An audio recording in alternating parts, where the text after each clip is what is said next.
สดุดีนรีศรีสยามถูกเกียรติครามสรรเสริญบุญญา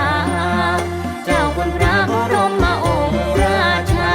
งดงามยิ่งฟ้าสองพาสิริโฉม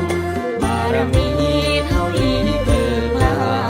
ปวงประชาแส่สองชื่นชมกิริยาสุภาพงามสมเรื่องรื่นรมสุขสมดวงหทัยจอมเจ้าคุณพระศรีนีนาถองค์กีฬากัลยาณี